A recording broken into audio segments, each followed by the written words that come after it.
Assalamualaikum warahmatullahi wabarakatuh.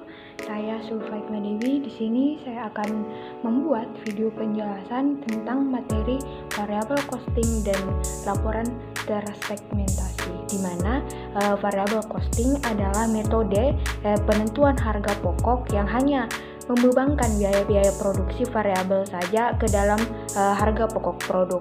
Dan variabel costing kadangkala disebut juga direct costing atau penentuan biaya pokok langsung atau marginal costing, dan biasa juga disebut penentuan biaya pokok marginal, di mana penentuan ini semua biaya produksi yang terdiri dari biaya bahan baku, biaya tenaga kerja, dan biaya overhead diperhitungkan sebagai harga pokok produk tanpa memperhatikan perilakunya. Dan adapun pendekatan full costing, di mana pendekatan tradisional. Dalam pendekatan ini, semua biaya produksi yang terdiri dari biaya bahan baku, biaya tenaga kerja, dan biaya overhead diperhitungkan sebagai harga pokok produk tanpa memperhatikan perilakunya.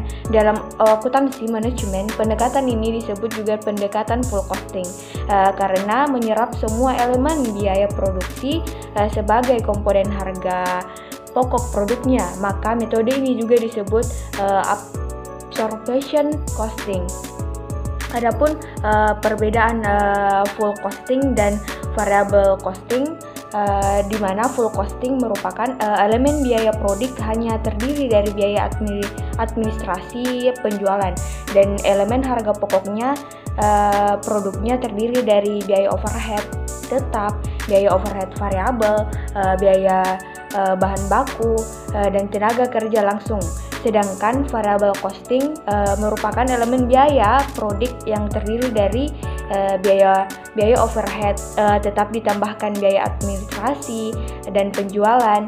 Adapun elemen harga pokok produknya yang terdiri dari komponen biaya overhead variabel, biaya bahan baku, tenaga kerja langsung, tidak termasuk biaya overhead tetap.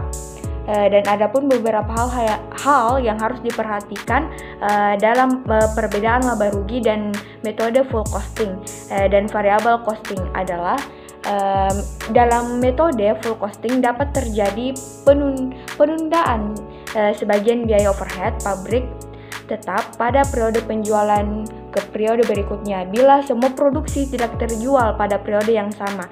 Dan yang kedua itu dalam periode variable costing, seluruh biaya tetap overhead pabrik telah diperlakukan sebagai beban pada periode penjualan, dan adapun jumlah persediaan akhir dalam metode variable costing yang lebih rendah dari metode full costing. Alasannya adalah dalam variable costing hanya biaya produksi variabel yang dapat diperhitungkan sebagai biaya produksi, dan adapun laporan laba rugi full costing tidak membedakan antara biaya tetap dan biaya variabel.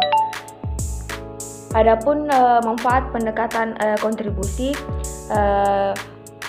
beberapa karakteristik yang terjadi keuntungan dalam penggunaan pendekatan kontribusi, yaitu data yang berhubungan dengan biaya volume dan laba yang diperlukan untuk tujuan perencanaan laba dapat diperoleh dari laporan akuntansi reguler, dan juga laba untuk satu periode tidak dipenuhi oleh perubahan dalam observasi biaya overhead tetap pabrik yang berasal dari penimbunan atau kekurangan persediaan, dan juga biaya pabrik dan laporan laba rugi dalam bentuk variabel costing lebih dekat dengan dalam mengikuti pemikiran manajemen. Adapun laporan tersegmentasi, di mana laporan tersegmentasi adalah laporan kontribusi laba dari berbagai aktivitas atau unit-unit lainnya dalam suatu organisasi. Laporan ini diperlukan untuk menilai kinerja segmen, menilai produktivitas dan profilitas segmen, membuat keputusan menutup atau mempertahankan segmen. Adapun dampak tahap laba, di mana bila produksi sama dengan penjualan sehingga tidak terjadi perubahan terhadap persediaan. Dan adapun maka laba observasi sama dengan laba variabel, Dan juga ada bila produksi lebih besar dari penjualan sehingga terjadi peningkatan persediaan, maka laba observations lebih besar dari laba variable costing.